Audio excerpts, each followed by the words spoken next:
Good morning, everyone, and welcome to today's webinar. My name is Rose.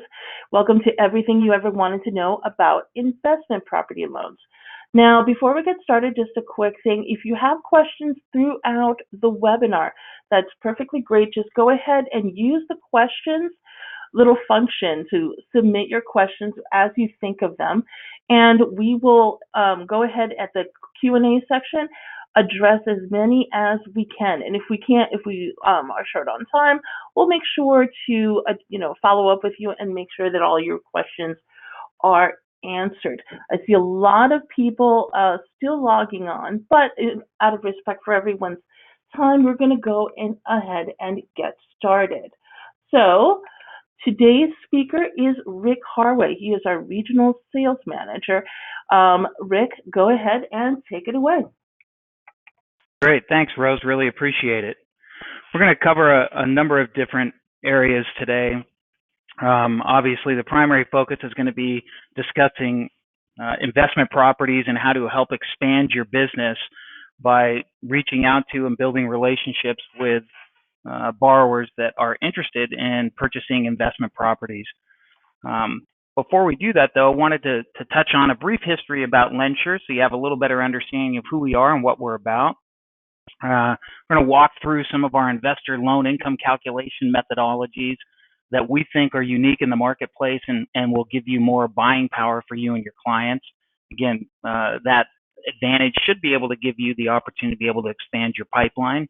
Real world loan scenarios. We've got a couple of scenarios in here that, again, we think will further illustrate the point on some of the areas that we differ on from the rest of the competition in the marketplace.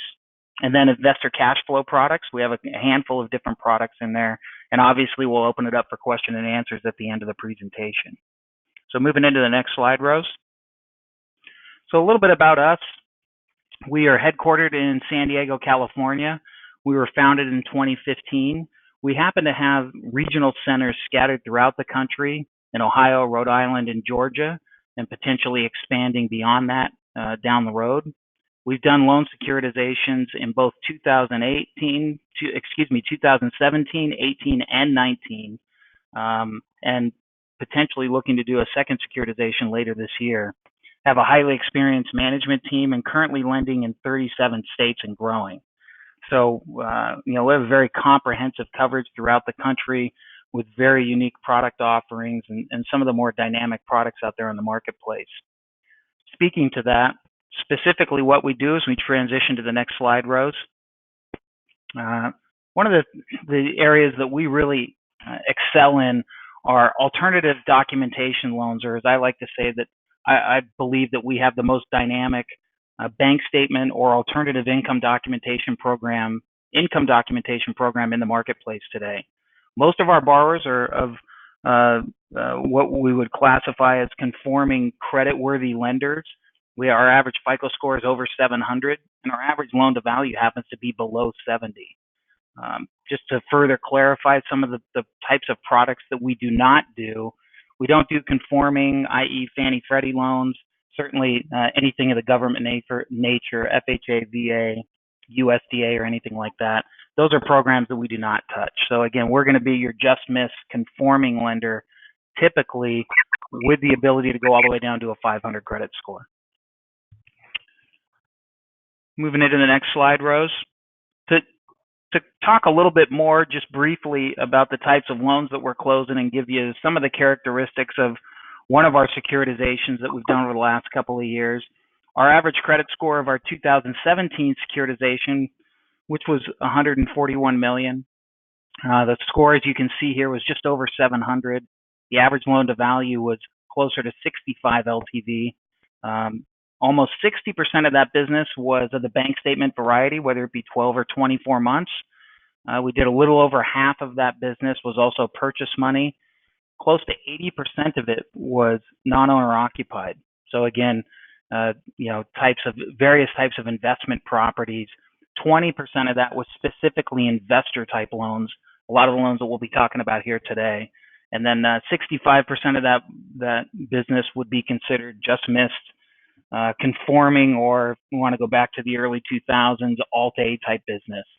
Again, these are loans that are going to conforming lenders probably first, whether it be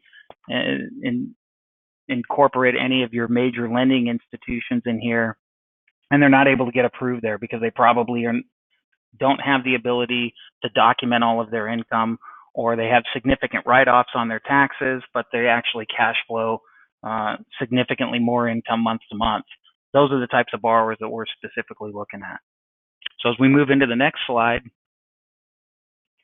why we feel non-QM is a really good spot to be in today's lending environment. We've already seen the market double in size this year, and the year's not even obviously still a lot of the year is left. We believe that it's going to continue to grow through the end of the year and beyond, potentially even triple in size over the remaining 5.5 months, give or take. With interest rates rising somewhere down the road, whether it be later this quarter or by the end of the year, still people are anticipating that rates will start to rise at some point in time. There's a great deal of A-paper borrowers or traditional conforming borrowers that are worthwhile credit risks that are currently being overlooked or underserved in today's market environment. Furthermore, still to this point, we're finding only 30 to 35% of the brokers that we're corresponding with, whether it be at a mortgage banking office or a traditional broker shop or TPO office, still only 1 out of every 3 brokers are originating and closing non-QM loans. A lot of people that we're going in and talking to, they will still acknowledge and admit they're not even touching non-QM loans. So there's huge growth opportunity out there for the broker community, the originator community, if you will, and that's where we're looking to really help educate people of the types of loans that are out there and how easy they can be, how easy that we can close them. And again, more than 97% of the non-QM borrowers continue to have perfect payment history after 2 years. So we believe that these borrowers, and have learned from firsthand experience, that these borrowers are definitely worthwhile credit risks. Moving into our next slide, Rose. So the growth of the property investors is substantial, to say the least. And a couple of characteristics or bullet points here that we feel that really underline this point.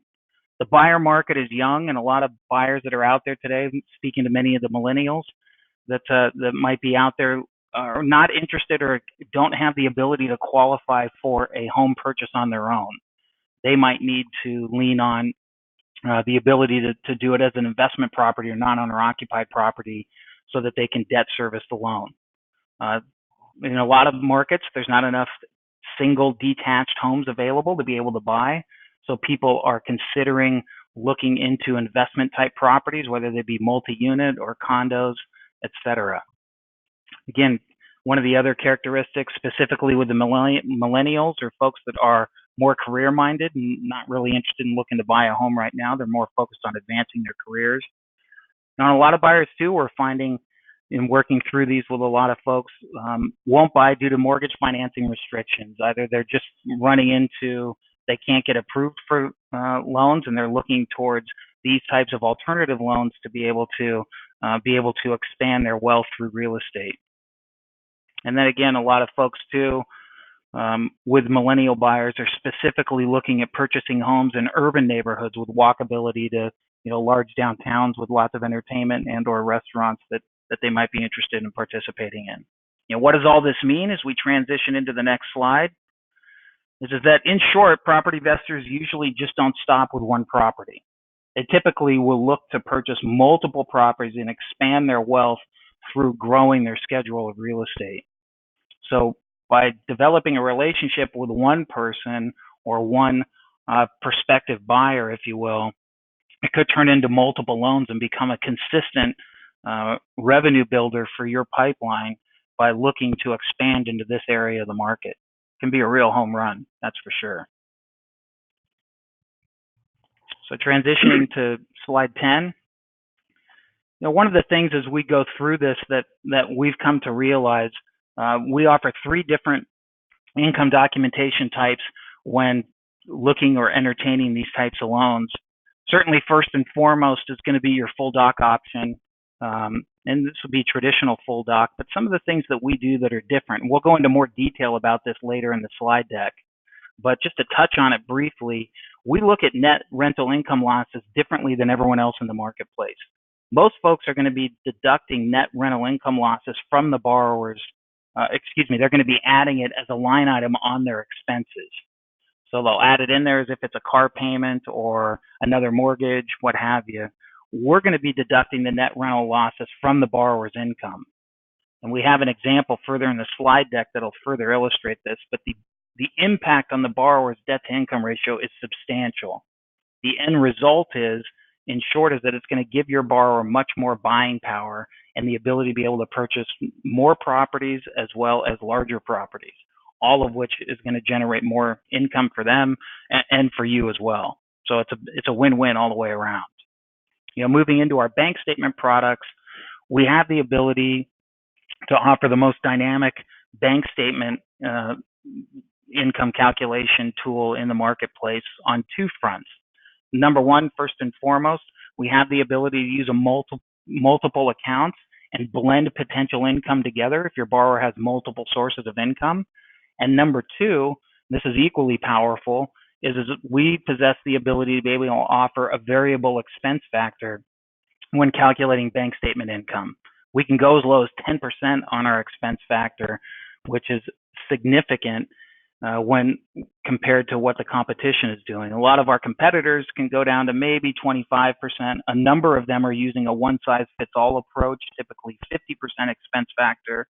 That additional, whether it be 15 or even 40% expense factor that we can reduce ours by, gives us the ability to once again be able to give your borrower more income, which translates into they have a wider range of products to be able to purchase.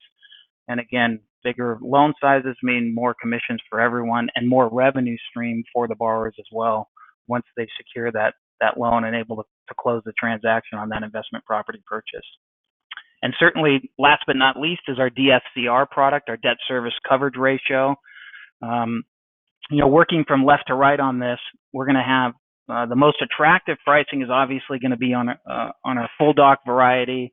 You're going to have your mid-range pricing on the bank statement variety with income documentation. If we need to defer to the DSCR option, which is just going to be using rental income to be able to document the income, that's going to be the highest price loans, but sometimes those are the ones that make the most sense as well. And rates not as much of an issue as it's just getting the loan done. So again, this is a really good option here, and I'm sure most of us on the call are familiar with DSCR, but essentially what we're looking to do is ensure that the gross monthly rents are equal to or ideally greater than the principal, interest, taxes, and insurance payment. So that's what the formula shows here. If it's less than that, it's not to suggest that we can't do the loan, but it is something that makes the loan a little more challenging. So, if you have scenarios like that and want to review that, I highly encourage you to reach out to your local account executive and be able to walk through the details of those particular transactions. So transitioning to slide 11, Rose. Again, we touched on this briefly, but to further illustrate the point as far as interest rates as it relates to a potential loan based upon the different income classifications that we would be looking at, as we touched on earlier, your lowest rates are clearly going to be with your traditional full doc borrowers. Bank statement rates are going to be slightly higher than that, but still far more attractive than the rates with the DSCR. And we included foreign national borrowers in here too, as they oftentimes can be a wonderful prospective client to go out and try and attract relationships with to secure investment properties. There's certainly an opportunity out there for that. But this pricing here is based upon a 740 FICO score and LTVs climbing up from left to right for each of the different income classifications. Moving along to the next slide. A couple of the things that make us unique at LendSure as it relates to our investment property loans. We do not have a cap or limit on the number of properties that a borrower can finance. We can do up to 10 loans for any one investor. So again, back to that one borrower or husband and wife team potentially, or a couple that would be looking to purchase a property could become a repeat client of multiple properties. We can do up to 10 loans for any one client. We allow debt ratios up to 50%. We can entertain doing loans on non-warrantable condos. We offer a rate buy-down feature that we'll be talking about in more detail here shortly. We have a very aggressive DSCR program, as we touched on a little bit earlier. And again, bank statement programs for investment properties. Not a lot of other lenders even offer that.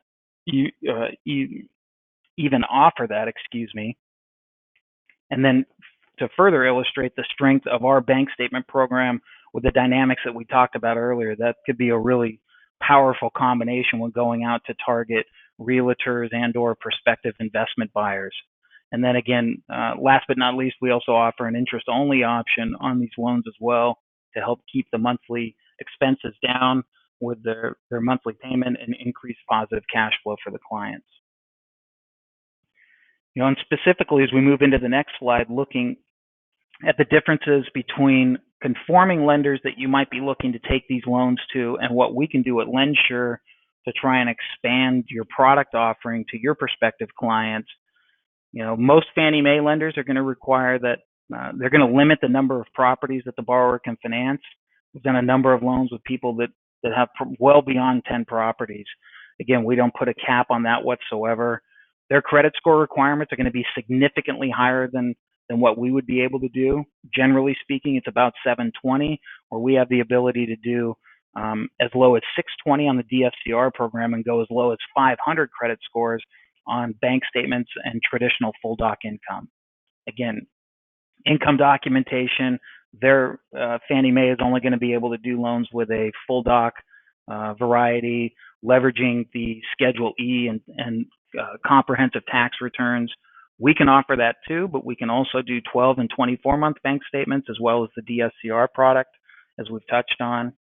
On multiple unit properties from 2 to 4 units, most conforming lenders are going to be limited to 70, maybe stretch to 75 LTV, where we can go as high as 80% loan to value.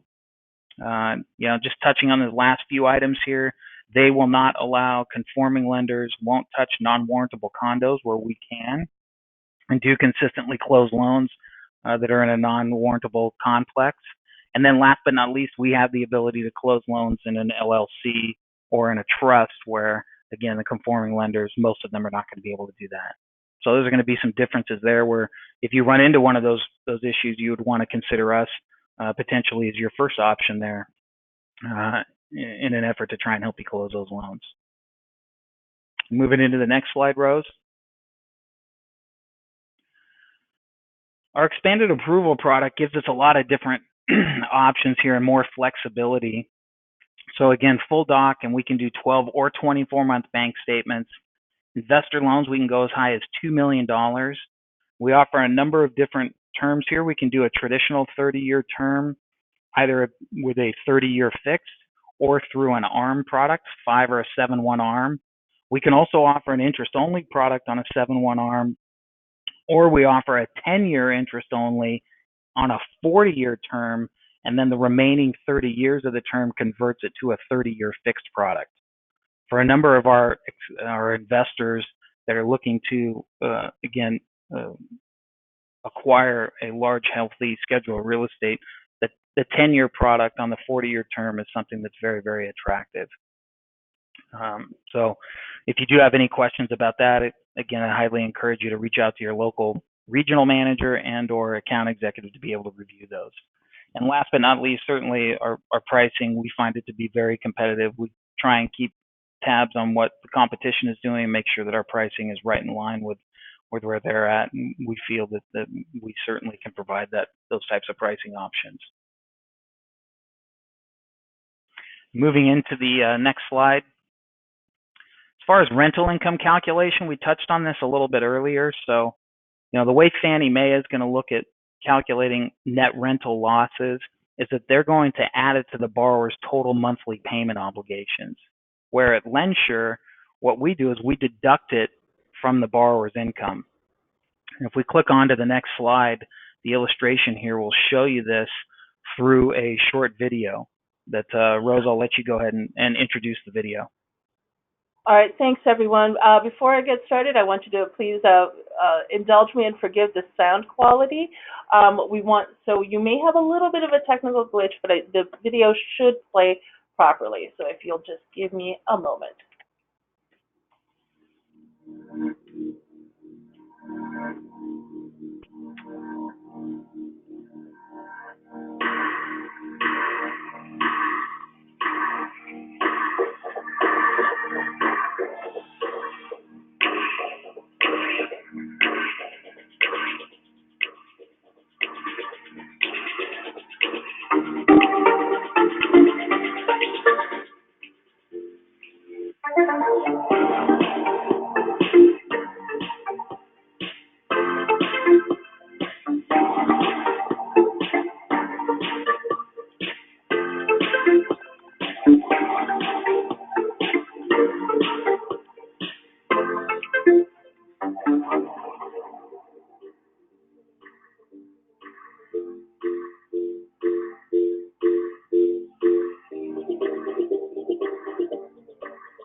All right, super. Thanks so much, Rose. I appreciate that.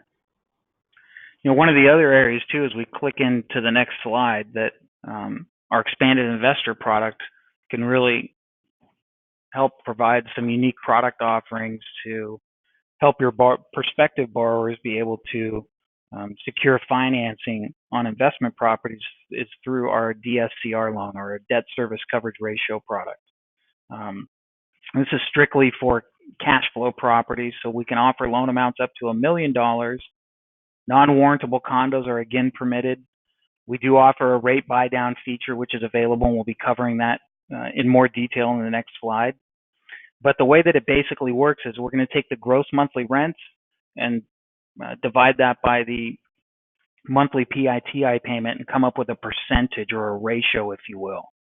So the example here shows that the gross rents are $2,000 a month on the subject property, and the monthly PITI is a little higher than that, $21.49, which results in a 0.93 ratio percentage. Ideally, we want to be above 1%, but if we do dip below 1%, we have the ability to still close those loans.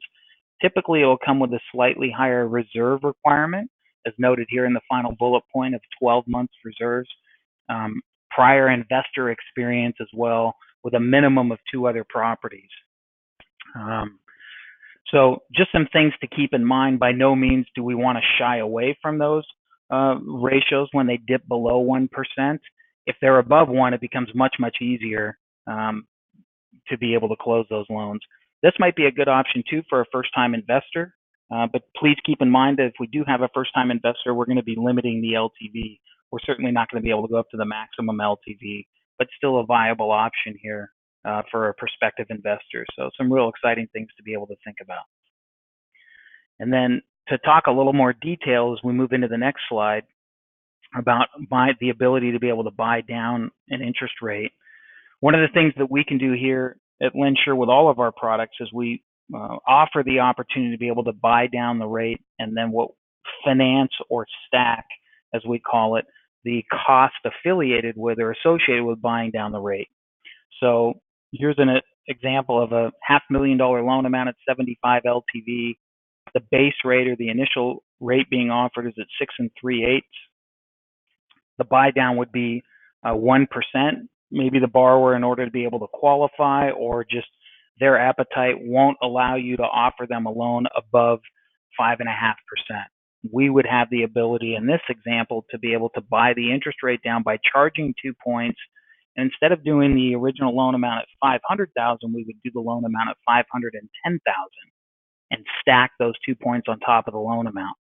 The benefit to the borrower is there's a modest increase in payment between the $500,000 and $510,000 loan, but the borrower now doesn't need to come in with that additional $10,000, and they get the more attractive interest rate or the desired interest rate that they wanted up front. And again, too, lower start rate and more positive cash flow for the client. So effectively reduces the rate for your borrowers without reducing their liquid assets. It's a really powerful tool, and a number of our clients that are consistently sending us this type of business are doing so by leveraging this rate stacking component. All right, moving into our final slide before we move into questions and answers. What makes us different at LendSure is, we offer the ability to be able to do a thorough underwrite up front. Typically takes us 24 hours to be able to do that, where we have one of our underwriters go through, review the credit and the income on the file, as well as do some preliminary reviews of the property as well, to be able to identify any issues that might be coming through up front. A full conditional approval usually takes 24 to 48 hours, 48 to 72 hours once we disclose the loan for you. Funding turn times are incredibly quick. We apply a lot of common sense underwriting, which hopefully we touched on that a little bit here today, but I think you'll find that more and more. And again, the most dynamic bank statement product in the industry for self-employed borrowers. I just think it's unmatched given some of the flexibilities that we've talked about here today. And last but certainly not least, our aggressive approach to debt-to-income ratio calculations when utilizing rental income is also too one of the unmatched offers or components in the industry. So with that being said, we'll transition into questions and answers. We've already got quite a few that have come in. Rose, did you want to say something? Oh, yeah, Rick, I'm sorry. I just wanted to talk to everybody just briefly about the private label resource kit. All the attendees of the live webinar today, all of you will be receiving a private label resource kit, which includes banners that you could use on social media, emails, flyers. These are things that you can go ahead and put your logo on, put your contact info on, put any disclaimers you want out there, and they include investment properties, but also bank statement programs. I've included foreign nationals, and even marketing materials on iTunes. So all of you will be getting that after the webinar. One more thing that I wanted to address is when you guys registered, I asked each of you to submit what you wanted to learn about. Many of you had emailed me asking, how do I reach investment property investors? How do I market to them? So after the webinar, I'd like you guys to do a fun little exercise to find a lot of these property investors. Go to Facebook, and in the search bar of Facebook, write property investors, and then either your city, your state, your metropolitan area, and then click on groups, just like it says here. Property investors, in this case, I put in Property Investors San Diego and then groups.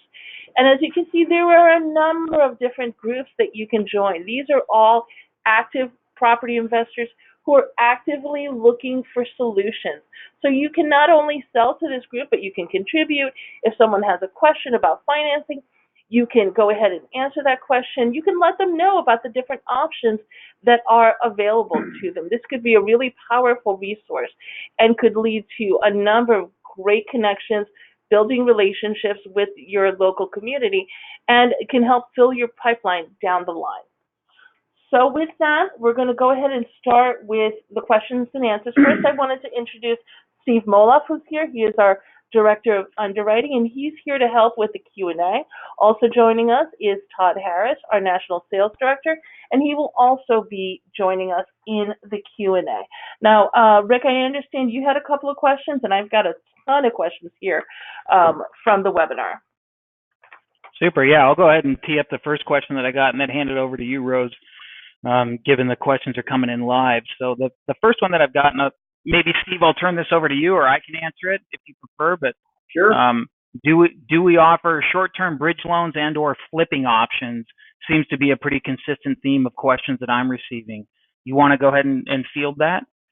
Yeah, the answer on that is, well, twofold. Bridge options, it's something that we don't advertise that we do, but we do have capacity to do certain bridge loans. The best way to handle those would be actually contacting your account executive, because we do those as a one-off. It's a portfolio product for us, so it's not part of our standard programs, but it is something we'd entertain on the right loan.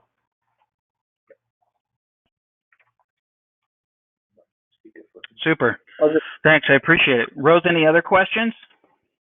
Yeah.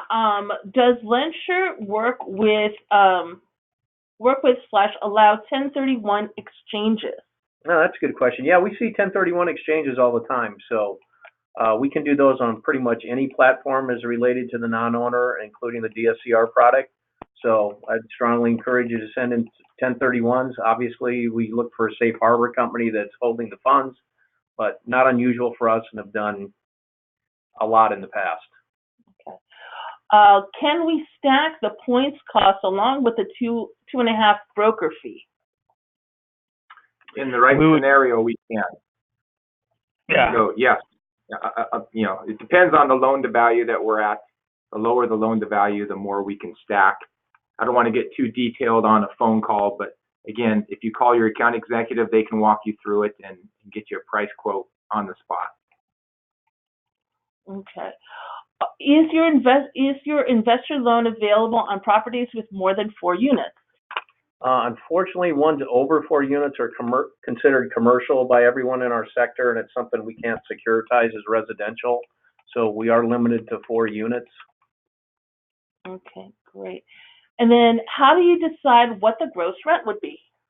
Hey, that's a good question. So generally, the reason people are concerned about the gross rent is obviously whenever we get a income producing property, whether it be a SFR or a multi-unit up to 4, we're either going to get a 1007 rent survey or a 216 operating statement with the multi-units, which is going to disclose purportedly the current rents on the product, or if it's a purchase, the market rents. So I'll give you an example that I hope would help. If you're trying to do a refinance on a DSCR product and you're actually stating we have higher rents than what the rent survey is putting forward, if you can provide us the copies of the leases with 2 months receipt, we'll go ahead and use the higher rents to try to determine the DSCR calculation that might improve pricing. But normally, we're going to go on, obviously, the Schedule E, what it would be, or if you're using a bank statement program, what we can line up being deposited into bank statements, and hopefully that's similar to what's on the lease agreements. But we try to work through those there if there's any abnormalities on rent receipt. Okay, great. Before I'm getting a lot of questions on whether you're going to get, a couple of questions keep coming up, whether you're going to get a copy of the presentation. Yes. When I send you the thank you little email after this, you're going to get a copy of the recording. You're going to get a link to download the private label resources, and I will include a copy of this slide deck. Also, I'm getting a few questions about how do I submit a scenario? Who do I contact? Who's the salesperson in my region? If you're not sure who your account executive is, go ahead and email me. Respond to the email. It will come to me, Rose Waldy, and I will connect you with your LendSure account executive so that you can work with them on any scenarios and they can continue to answer your questions. I'm also getting a lot of questions on first-time home buying as an investment property. First-time home buying as an investment property, on the DSCR, what are the conditions for first-time investors, etc.? Okay, well, I guess I can take that. Number one, so I'm putting my credit hat on here a little bit. It is, from an underwriter's perspective, it is all kind of curious, is that if I'm currently renting and I decide that I'm going to go out and buy a non-owner and have that, instead of buying my own personal property as my first investment, that does bring a question up. So what we're really trying to do on those scenarios, which we do make, is that we're confident about the occupancy. So if it's a situation where someone's living with a family member, they've been there a long time, they might have been inherited the property and they're looking to buy another non-owner, that's something we'll take a look at, just as long as we're confident about the occupancy, because obviously that drives our LTV on non-owners. The same thing with DSCR. It's very important that on those that the occupancy is correct, because they have to be investor products, because we don't ask for income. So we do first-time home buyer investors. It just depends on the merits of the loan. Okay, and then for ARMs, do you use the qualifying rate or the start rate? Yeah, this is a big one for us, and this was a recent change. So now we're using the start rate. And for everyone out there, that 40-year IO that Rick mentioned, that's a very low payment, specifically when you're looking at the DSCR product to get a better DSCR number, a ratio for improved pricing. So we do use the start rate, including the IO start rate, so as well as our other product platforms. So that should really improve your ability to get a lower debt ratio and make the loan work. Okay. Someone here, a question from someone who is new working with DSCR. Based on one of the slides, it looks like vacancy factor is not considered when taking gross rent PI to TI. Am I interpreting that correctly? You are interpreting it correctly. We actually take strictly the gross market rents against the actual PI/TI payment. So that is correct. It's not taken into account on that product. It is simply driven by that ratio, which tells you what LTV and what your pricing would be. Okay, great. And Rick, did you have any questions coming in from your end? No, the one I wanted to touch on you just hit was the start rate versus fully indexed rate, because I feel that's extremely important. So thanks for covering that, Steve. Really appreciate that. No problem, Rick. And then I have one here. I'm not quite sure, if I'm reading it correctly. How to find gross, adjusted, and net income to define expenses. Which DSR are looking most for most lenders? Well, I kind of touched on that briefly. The question's a little bit convoluted, but what it basically means is, are you determining whether on a purchase, obviously, you're really, since you don't have control of the lease agreements, even though they may be assigned to you, in order to use market rents or lease agreements that are higher than market rents, we'd have to be able to prove that compared to your rent survey or your 216 operating statement that I previously mentioned. So typically, where we have the differences is that the appraiser's coming back saying our market rents here are normally $1,000. You're saying you're getting $1,500 a month. If we can prove via the lease and prove with 2 months receipt of payments, we can use the higher amount, and we can use that higher amount also in calculating the DSCR. One other ones that came up, and Rosa just handed me a slip here for this, for investors who want to flip, what options can we give? So right now, technically, we don't have a strictly fix and flip program, but what we do have is we do see plenty of properties where there are short seasoning, and also plenty of properties that someone's purchasing that is short seasoning. So our general policy is obviously whatever the price of the property was at the purchase within the last 12 months, we're supposed to be using the purchase price. We do, though, make exceptions on those loans that make sense, where we can clearly see if someone had remodeled the property and it appears the cost of remodeling property and the improvements would support the higher appraised value. So if you do have any properties with short seasoning that you'd like to have us take a look at and they make sense, we will certainly entertain them. Great. Will you allow us to use Airbnb/HomeAway receipts for these? Another good question. Actually, it comes up, well, there's 2 ways that we can do this. If we're doing it on a DSCR product, we will take the short-term rentals, Airbnb, and some of the other services that provide these items. So 2 things you need to think about when you get that. These companies, first of all, they do provide you annual lists of all the rents received on that particular property. So we do get a copy of that, and that would be on the DSCR product. So we will allow that to use the higher rents, and we will do that on our normal products too. Specifically, Easy Schedule E, you should be reporting the higher rents. On bank statement programs, if we can confirm that the rents line up with what the Airbnb receipt was, that's something we'll use as well. All right. So, Rose, one thing to add there, we need to make sure that it's an area that allows Airbnb.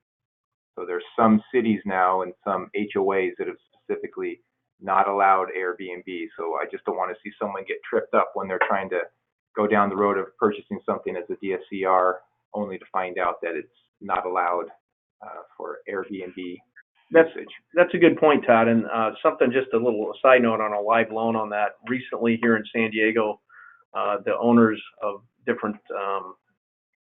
properties in some of our beach communities actually went before the city council trying to restrict the number of days that someone can actually use their property as Airbnb. And one of those ordinances was passed and hence was rescinded. However, to Todd's point, the purchase money transaction that was associated with that, the borrower was depending on the Airbnb to make the payments and actually decided to choose a different location. So have an understanding that the property can support the Airbnb in whatever area it's in is important before you potentially stumble on that later in the process. Yeah. Thanks, Todd. Yeah, just don't want to see anyone get tripped up on that. Yep. All right, awesome.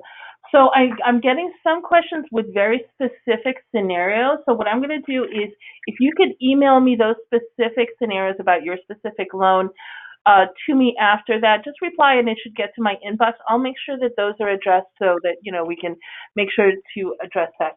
And with that, Rick, unless you have any other questions?